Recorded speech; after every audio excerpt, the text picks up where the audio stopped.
I mean, it's actually not a bad segue, right? I mean, what's been the golden thread for what we talked about so far? It's been a lot of W's.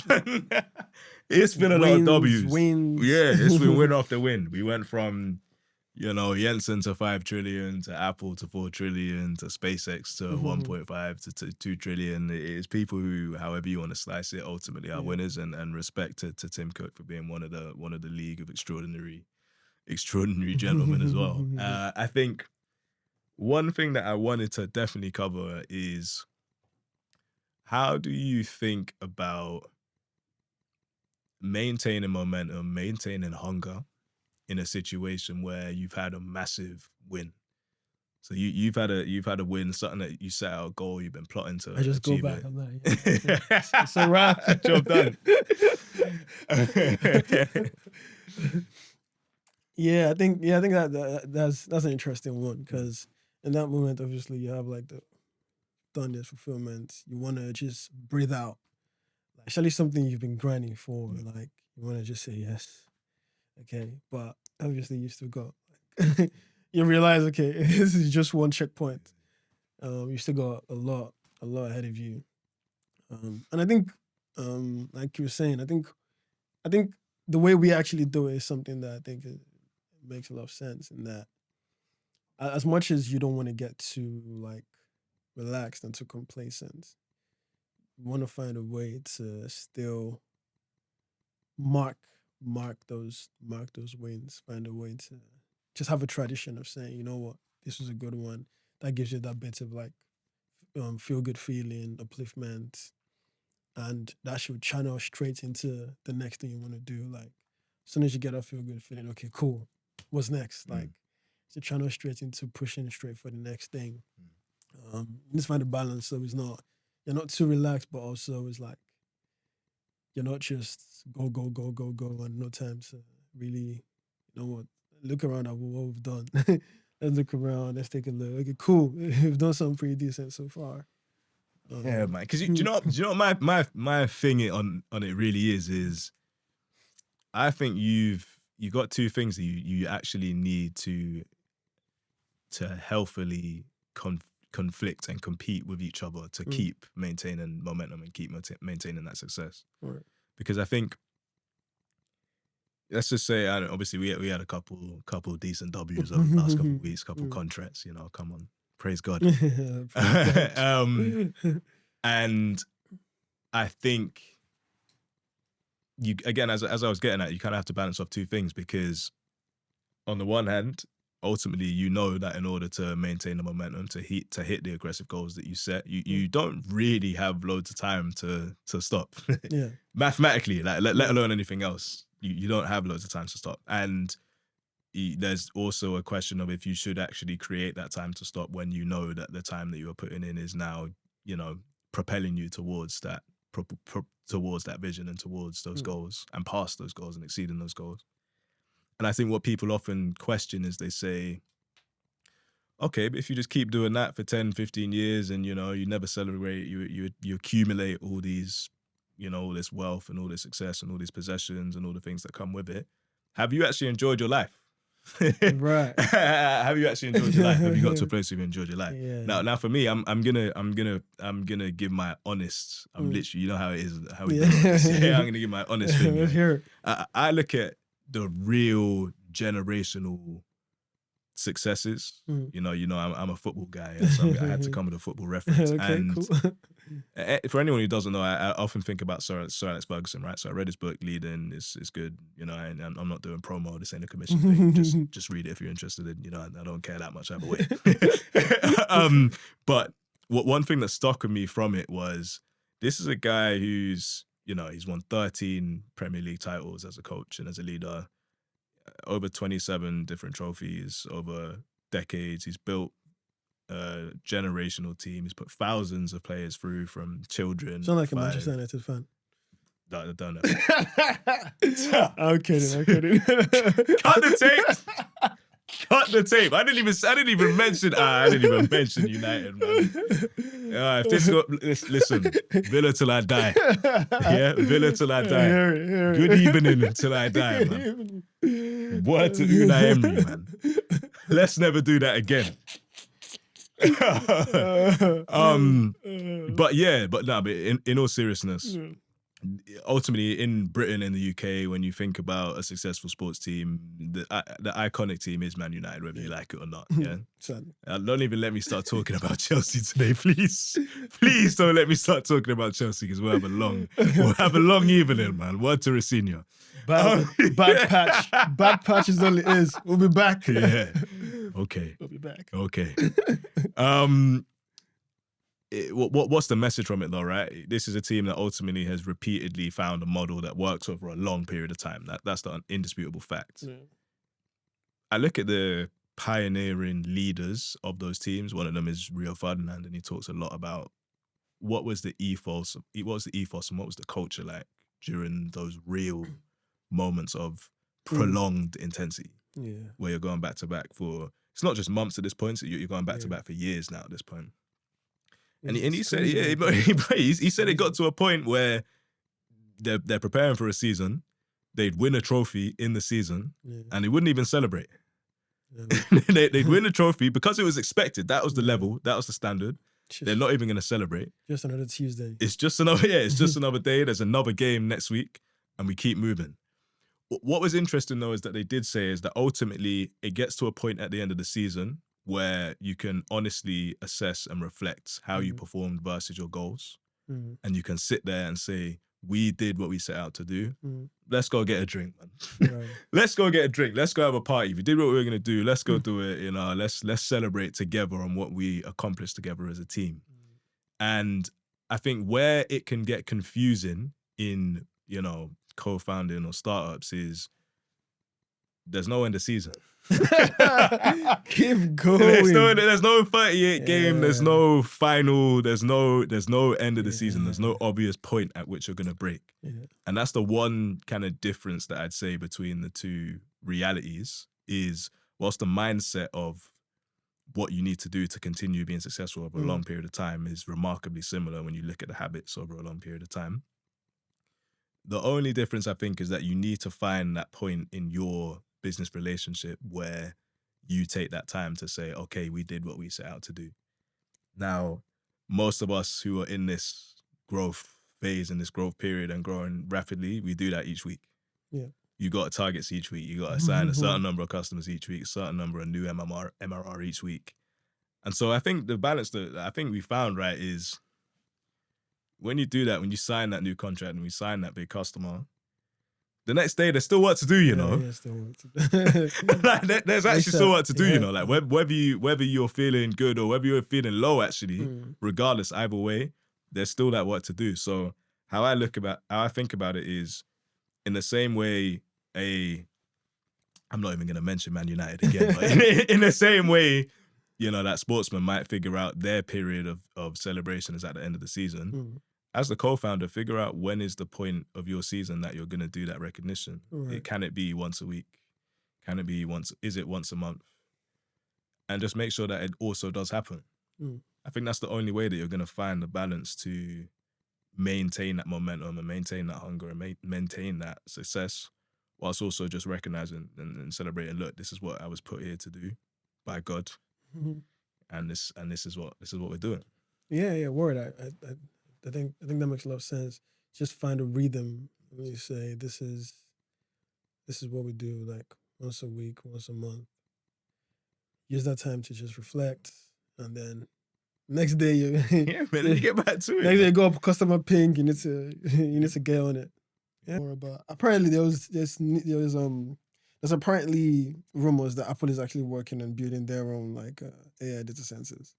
Oh, so that whole CapEx conversation, okay. Yeah, so apparently there's news that Apple is trying to build their own AI data centers, and they basically want to build on their own silicon, so they want to have the whole stack. So in the meantime, they've obviously partnered with Google and like they're building on CPU, so they want to like have a two-pronged approach. Yeah. So eventually they can win off like the Google's ecosystem and then sit on that. Do you know what was funny though? I read somewhere like all this time they're having this conversation about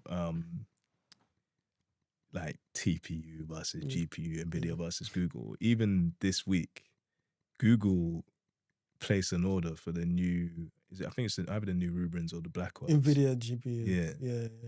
Like another astronomical order. Yeah. So everyone's saying, "Oh, you lot are arguing about this." I don't think they're even really thinking about it. I think the Yeah. truth is that both of them, over the next comfortably 3 years, Yeah. any chip they produce will be bought and will be used. Yeah. So the maximum, however you want to think about it, the maximum amount of chips that they can physically produce with the constraints that they have will be bought and will be exhausted. Yeah. So I think again, it's why it comes back to that question of market share. Like, does it even matter? Yeah, I don't know. I don't think so. To be fair, for Google, obviously, they want to serve everything. They want people to come to them to serve everything. Yeah. So Google does serve NVIDIA on their platform. Yeah. So you can come to Google's cloud and say, I want to use an NVIDIA H100 or H200, and it's provided for you. So even Google is a customer of NVIDIA. They'll keep buying from NVIDIA. And they will be. Yeah, they'll keep being a customer because they're trying to make their cloud business the big thing. Now, if you're going to be cloud business, you need to have everything. Yeah. So something that's interesting to us is that currently Google doesn't actually sell their TPUs. Hold on. Actually, that's so you say that. So talk to me about this Anthropic deal then. What's going on there? Is that all rental or what's happening? So currently, the way I understand the Google structure is they do not just sell the TPUs, and that is because the reason why NVIDIA can sell their TPUs is because the CodeApp platform is well known, and there's so many things that already integrate into it. Google has like a special system where they build everything for you. You need to use their TPUs, use the network, and use the whole. They have this special configuration for the network and help you to. You basically need to work with them to be able to train your models on it. It's not like a plug and play thing. So because of that, they currently don't sell the TPUs and they instead rent it out so people. So it's rental, okay, yeah. It's rental. Okay, However, they're currently looking at starting to sell the TPUs in the future, but only to very select people who have worked with them before. So Anthropic, for example, Anthropic has already worked with them internally. They rent it. They're starting to now look at selling to Anthropic specifically. Meta as well. So Meta has been using some Google TPUs. They're looking to start selling to Meta for them to use. But it's not something you could just go buy off the shelf. Like I could just go buy a H100 NVIDIA. No one else can just do that for Google. You need to have a close relationship because they need to work with you. I think that the interesting question there though is if we are still today in 2026 in this place where Google is not able to meet its own compute demands. Yeah.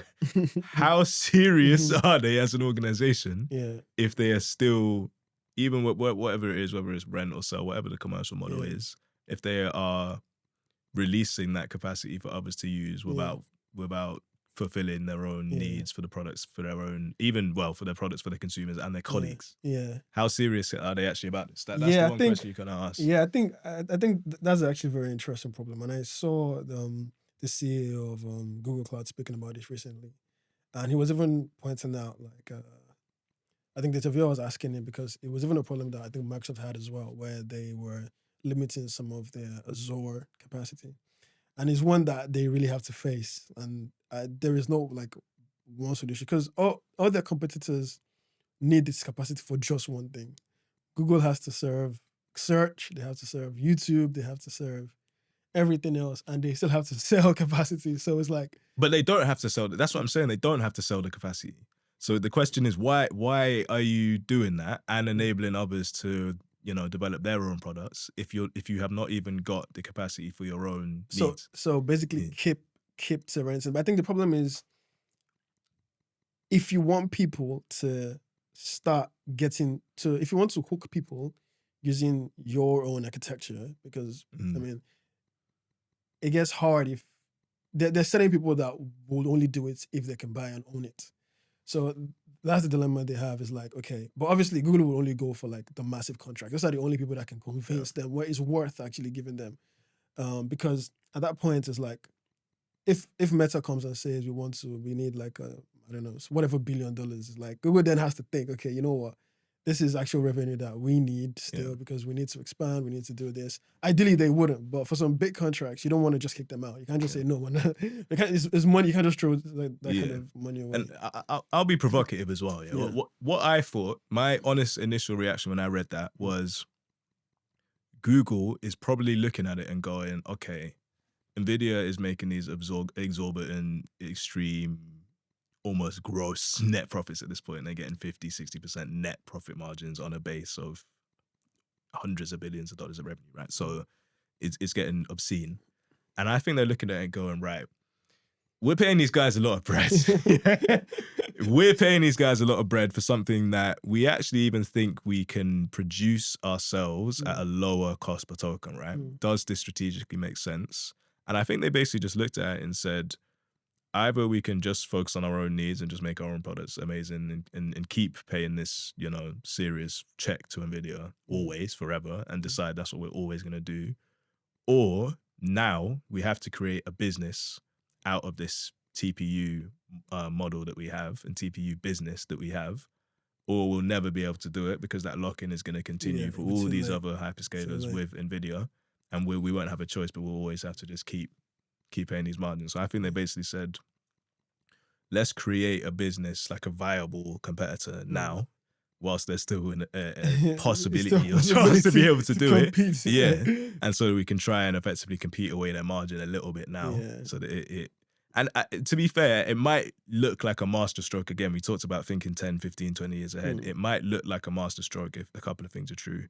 If they're able to create, which seems pretty obvious they're going to be able to do, is create a viable, high-margin TPU business that they do sell to others. I think we're going to get a pretty easy tick on that. And if they are able to use that to compete against the GPU margin and profitability that NVIDIA has for the rest of the market, and it's hard to envision they won't be able to do that as well. So they're probably trading off, okay, this might slightly decelerate our own, or not decelerate, but it might limit the pace at which we can develop our own products with AI. But we make that trade-off for being able to create a sustainable market for us in the future. I think that's what they're looking for. I think that's it hurts right now because if you're, like you've seen outside, everyone is having capacity issues. If you're having capacity issues, why are you selling it? It hurts right now, but it just gives you a foot in that door. So later on, you can try to push as far as possible. Otherwise, you're locked out forever. Yeah, man. And if for whatever reason... No one wants to be there. If for whatever reason, you don't even win in terms of the... Obviously, we think models will become commoditized and like, there's not going to be one winner. But if for whatever reason, you end up being like the least that everyone picks, it's like, okay, you didn't win here, you didn't win here either. It's like, it's best to just have and look, skin in the game. For what it's worth, I think Google has the best stack, right? Because they've got a serious, viable compute player. They got the data. The products are, I mean, obviously amazing. I think they're probably the only one that has the full stack to that extent. Yeah, and they integrate straight into all your and any company who's already got like a Google Enterprise solution is like straight in. Gemini everywhere. It's funny, we didn't even mention Microsoft the whole pod, but listen, it's no shots, it's no shades, man. What's a Satyo? I wonder what's going on over there, actually. I wonder if their eventual plan is to just... I actually wonder, like, what Microsoft's plan is. I think they probably want OpenAI, don't they? They put a lot of bread in them. Yeah, but it seems like OpenAI is trying to pull away from them. Yeah, I mean, would you, if you had a few $1 trillion business, would you sell it at that point when you're already a $70 billion or trillionaire? You're probably not going to sell it, right? What's the point? So it's going to be hard. It's going to be hard. I don't think that OpenAI is not... What might happen is OpenAI might get distressed for cash, and then Microsoft may be able to get them cut price, to be honest. We'll see. But in terms of where we are over the next, 12 to 18 months, I don't see that happening. Interesting. No. Interesting. Yeah. All right, man. Look, you know what it is. As always, thank you for watching. Don't Shoot the Messenger podcast. Don't shoot us, you know what it is at this point. Like, share, subscribe. It really helps us. It makes a difference. And we appreciate you for following even from day one. So if you get the chance to, please do like, share, subscribe. Let us know what you think. Drop your comments. Anything you want us to speak about. Exactly. We'll take a look. Exactly. Coming next week, man. Thank you.